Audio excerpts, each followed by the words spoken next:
শীতকালীন সবজির দাম মোটামুটি কমে গেছে।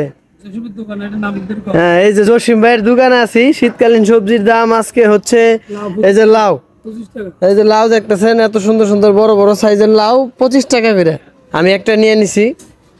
আর বেগুন বেগুন বেগুন 1 কেজি বেগুন 25 টাকা।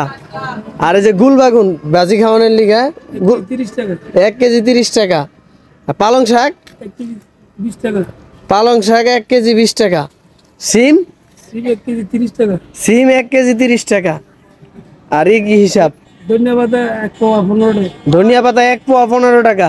শশা 1 কেজি 25 টাকা। আর এটা কি, এটা কি রে? পাইনাপল 40 টাকা কেজি। আর কাঁচামরিচ 1 পোয়া 20 টাকা। তারপরে ফুলকপি 35 টাকা কেজি। করলা 40 টাকা কেজি। মিষ্টি লাউ 40 টাকা কেজি। তো শীতকালীন সবজির দাম কিন্তু কমে গেছে। ভরপুর সবজি খান, শরীরের স্বাস্থ্য ঠিক করেন সবজি খেয়ে। মাংস কম খাওয়ান, সবজি বেশি বেশি খেয়ে খাইবেন। লেবু নাই ভাই? পেয়ারা কত করে? 50 টাকা কেজি।